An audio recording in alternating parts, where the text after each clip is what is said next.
Off a very hot week in both college and pro, I tore it up. Chad Millman, CCO Action Network, all of our odds presented by FanDuel. We call it Sharp or Square. So listen, I went big underdogs last week. Scores of NFL games, Chad, are down 7.5 points in 2 years. Big plays are down 35%. Meaning, I like points. We're going to get fewer points in these games, so I'm going to go big dogs this weekend. So you ready for my first Sharp or Square? Let's do it. Okay. Steelers at the Dolphins. So a lot of people feel like, oh, Pittsburgh got very, very lucky. Very, very lucky. If you look at what Pittsburgh's doing with Kenny Pickett, he's okay. They're going to put a lot of pressure on Tua if he plays. I do not believe the Steelers and the Dolphins is going to provide us a wild shootout. I'm going to probably take Pittsburgh in 7. I took Pittsburgh against Tampa. If you go back to the Buffalo loss, they threw for 350 yards. I think the Steelers hang with them, lose, but I'll take 7, Sharp or Square. Let me ask you a question. Yeah. There are, 12 games this week, 13 games, whatever it is with the bye.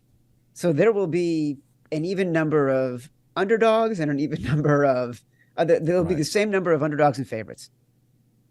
Of all the games you can choose, you're going to choose a game where Tua is expected to start. And if he does, he's coming off of a pretty brutal concussion and hasn't played in weeks.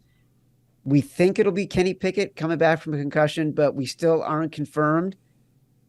We think that the Steelers' defensive backfield is still decimated. You can choose any game, and you're choosing this one? Well, I give you 7 a week. I didn't say it was the greatest pick ever. Not only is this not a Sharp or Square pick, this is nobody's even talking about this game. I would say, I agree with you that the Steelers are the right side because it's a big underdog. Mike Tomlin, we talked about this last week, right? Against the Bucs. What did I say? I said, take Mike Tomlin, take the Bucs at plus 8.5. Same situation. Good team. We don't know what we have in Miami right now. The Steelers are consistently a team that covers these big numbers. Yes, 100%. Steelers are going to be the right side, not necessarily the sharp side, but the right side. Okay, 49ers coming off an embarrassing loss, though not a highly emotional loss. Kansas City coming off the big game of the year, a slight pullback. Niners, 11 starters out last week, get 3 crucial starters back. Chiefs are the worst tackling team in the league. What is San Francisco? Great yards after the catch. I love the number at 3. I'd still take the Niners at plus 2.5, Sharp or Square. Dude, now we're talking. Yeah, this is sharp. So sharp. It's opened at 3. It's moved to 2.5. All of the tickets are on Kansas City, and this number still moved down. That tells you that the wise guys are on San Francisco right now. What's really interesting is that the tickets have been on Kansas City by a preposterous number, 85% the entire week. And the bookmakers knew they couldn't move it to 3.5 because they knew if they did, the wise guys were going to come in on San Francisco. And it didn't matter. They came in on San Francisco at plus 3. As you know, Colin, I co-host a podcast on the Volume Podcast Network called The Favorites with my co-host, Simon Hunter.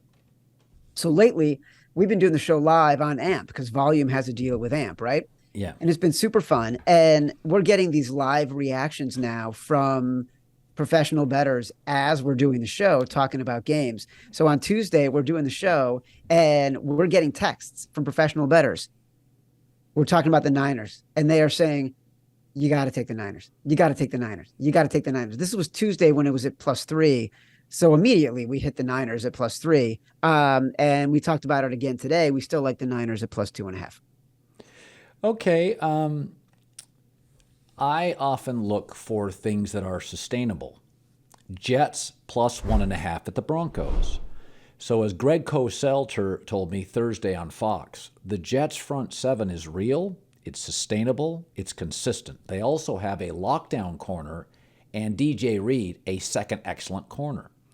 The Broncos are now backups across their offensive line and guys who really aren't very highly graded. This is really low scoring. I said it last week when I picked the Packers to lose to the Jets. I said this is a real team. They're not letting Zach Wilson get in the way of the team. He only had 18 attempts. I think the Jets are a better team. I think they'll win again. And I think they'll win 7 to 10 points. I think what they're doing is sustainable. I think it's a bad matchup with their front and the Broncos O-line, sharp or square. Yeah, it's totally sharp. This number has moved down. It's moving in the Jets' direction. It's not just moving in the Jets' direction because of what the Broncos did in prime time or because of what Russell Wilson has been doing. The wise guys are invested in the Jets. They were on the Jets last week, as you noted, against the Packers at plus 7.5 and consistently moving that number down. It's an interesting game. If you dig deeper on the numbers, Zach Wilson is really a terrible quarterback. And when he's in the pocket, his QB rating is very good. When he's under pressure and blitzed, his QB rating is 3.4. So when you say they are not letting him get in the way, they are doing their best to keep him out of the way. Like Joe Flacco right now is a better quarterback for the Jets than Zach Wilson. But they have all the other elements you talked about. Like this defense is for real. Sauce Gardner is for real. The biggest challenge right now, the Broncos defense is really good. So can they stop Breece Hall? And I think that what you're going to find is that there is a point in this number where it gets down to 1.5, it gets down to 1. The wise guys buy it back because I think that's sort of their breaking point on how comfortable they feel betting the Jets. Another game that's interesting, and I'm going to go with a favorite here, is I'm going to take the Chargers minus 5.5, and here's why. Corey Linsley, though not announced, I called, practiced. He's back. He calls all their protections. So what did you see from the Chargers against Denver? They were in a third-string center. They weren't calling protections. They were missing on all the stunts. They'll clean up the offensive line.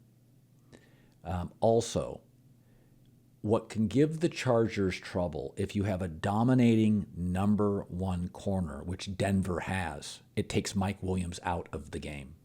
Seattle is okay at corner, certainly not dominant. I'm taking the Chargers to win, actually convincingly. It's dropped to minus 5.5. Seattle's got a game. Their tackles are excellent, but I would take the Chargers sharp or square. Totally square. It's moved from 6.5 to 5.5 because of professional money. They are in on the Seahawks right now. I think there's real issues, and they believe there are real issues with what the Chargers are doing offensively because they have had so many offensive line issues, but also because they're just not calling good game plans. Joe Lombardi is calling a very strange, conservative, we're going to run it first down, run it second down, hope Justin Herbert can find a miracle on third down. And it's not playing to the strengths of this offense. And I think they like what they're seeing from Seattle, and not just in Geno Smith, who through 6 weeks now is proving to be a serviceable to better than serviceable quarterback. And we can recite the litany of stats that he has that put him in the top tier of quarterbacks right now. We're not going to be crazy. We're not going to use a small sample size to say all of a sudden Geno Smith is an all-pro quarterback, but he's doing the things that he does need to do to keep this team in games and help them win games. And I actually think Kenneth Walker is potentially a better solution for them at running back than Rashad Penny. He's pretty amazing. And so this is a really good matchup for them against a Chargers team that is consistently overvalued. The Giants line didn't make a ton of sense. I think they're the better team and they're getting points. Jacksonville losing again, the crowd will be a non-factor, arguably be a pro-Giants crowd. I think what the Giants are doing, I think their ability to play solid football in the second half. Daniel Jones is not making mistakes. Trevor Lawrence is, despite his talent, I think the Giants are the better team. They're getting points. Crowd is an absolute non-factor. The heat of Jacksonville, that's not a factor. We're now in late October. That would worry me. I think they control the line of scrimmage. I think their defense forces Trevor Lawrence into mistakes. I would take the Giants straight out, sharp or square. So the wise guys are on the Jags, and it's an interesting matchup, a really interesting matchup. The Giants are grading out as the luckiest team in the NFL. And I don't mean that in a pejorative way. I mean that in ways that we can quantify. At Action Network, we publish something called the Luck Rankings that takes into factors such as turnovers, mistakes by the other teams, things that you would expect to show some regression to the mean. The Giants are far and away the luckiest team in the NFL. Okay. They're 30th in DVOA in defense, which basically just says they're really bad at defense. They've had miraculous wins week after week after week. They beat the Panthers by 3. They beat the Bears by 8. They beat the Packers, who are looking worse and worse each week. They have fluke turnovers to beat the Ravens. They've been tied or trailed in the fourth quarter of all 5 games that they've won. I think this is a buy low, sell high spot for the Jaguars. The Jaguars have a really good rush defense this year. It plays to the Giants' strength, and the Jags have been on the opposite side of luck in this situation. No joke. Last week, Trevor Lawrence played the best statistical game in the history of the NFL for a quarterback to lose. Like, they have just had bad spots again and again and again. Jags are the side here. I'll tell you a favorite that's interesting to me is Ravens minus 6.5. They're really a good team. They've led by double digits. They're using now Lamar so much, he looks somewhat fatigued by the fourth quarter and has been a bad fourth quarter quarterback. Cleveland's not a good team. You see Jacoby Brissett 4 or 5 times as a starter, and you can see he can't do much. I think Baltimore's a really good team that's had bad fourth quarters. I watched the Giants-Ravens game for a second time this week. They were the better football team. This is one of the few blowouts of the weekend to me, even though it's a divisional game. I think the Ravens win comfortably at home, pissed off after blowing that game, sharp or square. Yeah, look, I think that Jacoby Brissett has definitely turned into a pumpkin. The wise guys are going to be on Baltimore in this game. It's moved from 5.5 up to 6.5. The Browns defense is putrid. So now you're getting a quarterback who's not nearly as effective as he was in the early part of the year, with a defense that is just dreadful, especially a rush defense that is dreadful. I know J.K. Dobbins had some limited practice this week, but Lamar is still Lamar, and he's running it so thoughtfully and strategically and getting himself out of bounds and sliding in the right spots. It's a real weapon for them, obviously. We all agree. So the wise guys are with you. Okay, there's 2 other games. One I have no opinion on. I have a hunch, and I want your expertise. I would take the Commanders plus 4.5. I don't buy Green Bay. I haven't bought Green Bay. I had the Jets beating Green Bay. My theory is we have anointed Matt LaFleur to a VIB club, and he's never paid his dues. The special teams are a wreck again. The defense is underachieving. He's supposed to be a run-design coach. They don't use Aaron Jones. They can't throw the deep ball. They may win, but it was at 5.5 at one point in FanDuel. It's 4.5. It feels like a strong Commanders play. Should I put that in my Blazing 5? You 100% should put this in your Blazing 5. It's a game that the wise guys have been talking about all week. They targeted it as soon as it opened at 5.5. It's why you've seen it go down to 4.5. You take the decals off the helmets, and you're talking about 2 teams that have mediocre to bad defenses, right? And you're talking about the only thing that the Commanders do really well on defense is pressure the quarterback without having to blitz. They're 3rd best in pressure rate against as a defense without having to blitz. The one thing we know can trouble Aaron Rodgers is when you can get to him and pressure him without having to blitz. So that plays to Washington's advantage. Then let's look at the other side. Let's say it's Taylor Heineke, and you've got a backup quarterback coming in for Carson Wentz.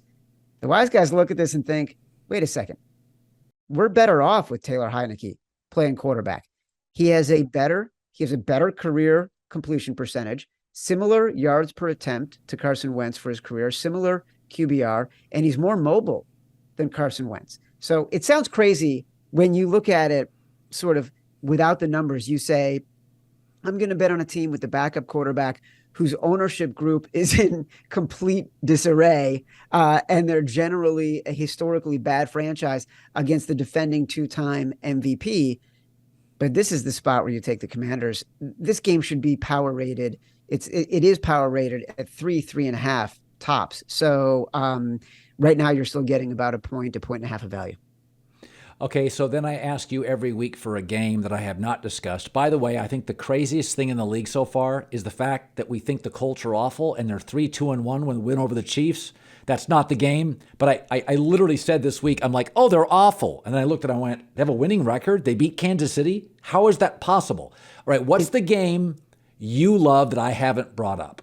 Yeah, the Chiefs are stunning, right? Like we all think the Chiefs should be, or the Colts should be 0-6 right now.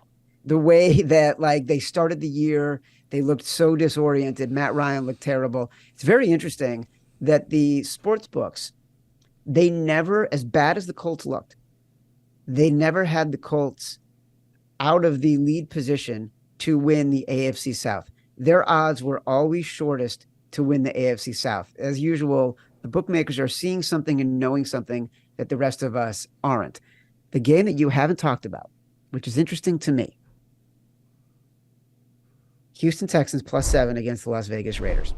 I don't really understand, and the professional bettors don't really understand why this number is as big as it is. As we just talked about with Washington and Green Bay, these are two teams that generally are evenly matched when it comes to what their offensive units are doing and what their defensive units are doing in terms of overall rankings. There is no reason the Raiders in any scenario should be a touchdown favorite against anyone. And this year, the Texans have been competitive in every game. The only game they haven't really been competitive in from a score perspective, they lost to the Los Angeles Chargers by 10 points. They were in that game the entire time. It was until 2 minutes left that they ended up getting it out of hand. So the Texans have been competitive and the Raiders aren't. So a touchdown favorite is a little bit too big for me. All right, interesting week. How did you do last week? I was really, really strong. We went 3-2 in our best 5. We have yet to have a losing week on the year. Let's see, it's 30 games in. We're 21-9 on our best 5 on the favorites. That's pretty good. Pretty good. I mean, considering you and Simon hate each other's guts and you make it work. It's amazing we can find 5 games that we agree on each week. I mean, it really is. It's crazy. And it's honestly a miracle. But you know what? We do it for love of the volume. We do it for the fans. We do it because we know there are people out there who need to get educated, and we like to give them knowledge. You are like the Draymond Green, Jordan Poole of sports gambling. You get along for the betterment of the community, but you can't stand each other. You know what? In that scenario, I like to see myself as Jordan Poole, and I'm about to get paid. All right, Chad Millman. Good seeing you. All right, brother. See you later.